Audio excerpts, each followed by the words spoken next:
This is Steph, and you're watching Addicted to Show's interview with Bryce Avary of the Rocket Summer at Warped Tour 2010. We've talked before. I don't know if you remember. I interviewed you at the House of Blues in Anaheim about 6 months ago.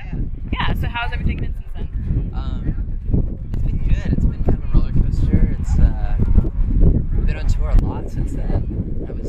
We jumped from that tour, which I believe was Forever the Sickest Kids, to we went out with One Republic, and then we went out with the Goo Goo Dolls for like 6 weeks, and then we headlined in Europe. So we're kind of like, and now we're back on a Warped Tour, so we're sort of bouncing around all these different like scenes and genres. That's crazy. Like from teenage rock and roll to adult contemporary to like. That's always what I thought Rocket Summer should be doing, anyways. I never saw it as like a teenage thing at all, but we just kind of started touring with bands like Hello Goodbye and Academias and Paramore and stuff like that, and just kind of became part of that world. Yeah. So, which I'm thankful to be a part of this world, you know. So, but I always thought that Rocket Summer should just be. I never set out to do that. I just set out to write good songs and try to put on a show. So it's been really awesome to get to tour with bands like Goo Goo Dolls. Are the crowds really different between the different shows? I mean, as far as like reactions to the music and everything like that? Reactions, you know, well, the crowds are different. The Goo Goo Dolls tour was very interesting because that was a much older crowd. Like amphitheaters too, right? Some amphitheaters and a lot of just theaters. Okay. Like a lot of like 5,000-6,000 cat theaters, like really nice, like aisles. And everybody's sitting down watching you. Applauding. Yeah. It was a lot of people that were like 40s and up, like, which we knew was gonna be an older crowd, but we thought maybe like 30s.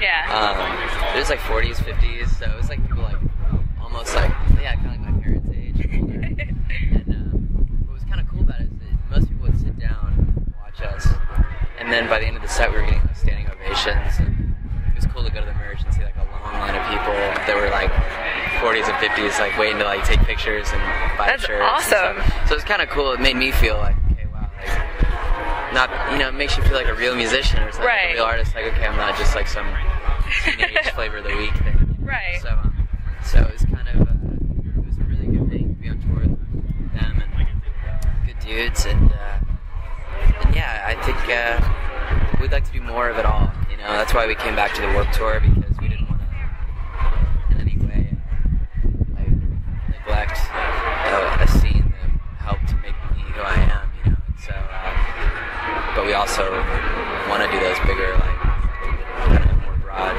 broad the horizon. Yeah, of course. I mean, if you have the ability to kind of cross those different genre boundaries, that's perfect. Right. So that's what we try to do, especially with this new record. It's like Walls was the single, and that was most definitely like a very like adult contemporary kind of a song. Like, how crazy was it to be on like a bunch of commercials? You were on at least one, right? Walls. I think it was on like The Biggest Loser or something. Biggest Loser was on the Friday Night Lights show. That was really amazing. And it was surreal. You know, we never had anything like that happen. And I'm not really sure. I don't know if it did like a huge.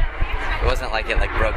You know, no pun intended. It wasn't like it broke down a whole bunch of walls in my career or anything, but it was like, I literally didn't mean to say that. I started saying it, and I was like, wow, I just it was awesome to say this. Keep going with it. But it was like, you know, it was definitely cool to have a lot of people be like, oh my gosh, I heard this, or, you know, some people were on the tour with Goo Goo Dolls when that was happening, and people would be like, I heard that song, and I Shazammed it. And it was you, and I didn't even know you were going to be here, and then I saw you play it, and now I'm a fan, and so it was pretty surreal, and it's cool. You know, any artist wants those kinds of looks. I mean, I've had opportunities to sell out, if you will, and I always like decline, but I'd love to still get to those places, just kind of doing it with integrity, and not just having other people come in and do it all for me and write my songs for me and like do things that are whatever sense to get on the radio. I don't know, hopefully I'm not like, you know, guy last in line or whatever because of that. No, I feel but I just, music and integrity are a really big deal to me, and I try to live with integrity, just like as a part of who I am as a person spiritually, and that a lot of that comes out of my music, and so I just don't know. I think fans really respect that too. Like they know the difference, you know? Yeah. Yeah. I'm a big fan, so I had to put that out there. See, I had some random questions for you. Do you have any new bands that you're like in love with right now? Yeah. I'm trying to think. I mean, I'm trying to think of the newest records that I bought. I bought the new Band of Horses album, which I thought was really cool. And I just buy good music. Like I bought Best of Pantera the other day, and I haven't got the new Arcade Fire, but I want to get it. It's fantastic. And, so good. Yeah, I need to get it. So my CD player in my bus doesn't work, so I've been kind of neglecting buying records, and I don't buy iTunes. Yeah. So I think that's great that people do that. I actually like to have the record, the disc, read it, see the artwork. But unfortunately, even in my for somebody who's I'm so like that, I can even sense that my own career is going. Everybody's going towards the digital. Yeah, that's just kind of how it is. So yeah, hopefully people sort of make the final and stuff like that. I think vinyl making a big comeback. Yeah, I think so too. Let's see. If you could cover any song on your next record, what do you think you'd cover? Well, I covered Maps by the AAS on a couple tours. Fantastic. Thanks.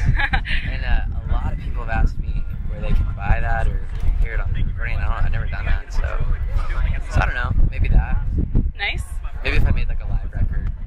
Yeah. I could just throw it in there or something. Yeah, that'd be cool. We'll see.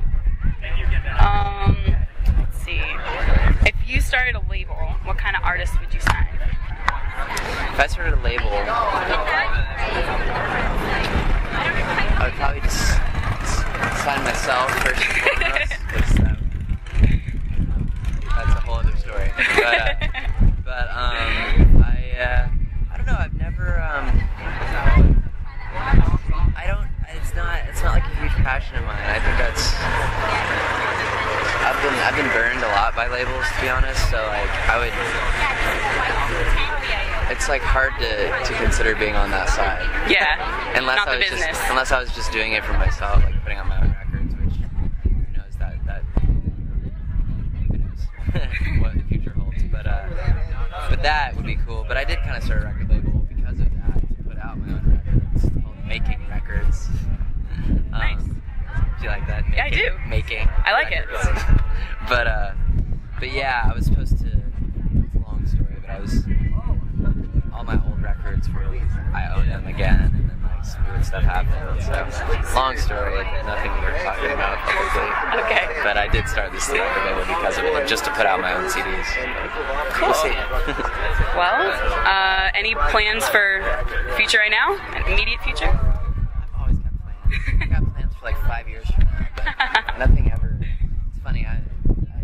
If something I've learned in my life is that I can make all the plans I want, and they never ever pan out that way. And so, yet I still do it. I still stay up late and okay, this year I'm gonna do this, and I'm gonna make this kind of record, and then I'm gonna do this tour, and then this, and then that'll be 5 years from now, and then it's it's literally such a beating to the point where I don't even know what's happening 2 weeks from now. But yet I'm the kind of person that wants to plan for 5 years from now. It's just, I don't know. One of these days I'll just learn to be whatever. I mean, I am like that, to be honest, but I still plan. That's just who I am. So I have plans, but I can't talk about them. Okay. All right, top secret. Yeah. Well, thanks for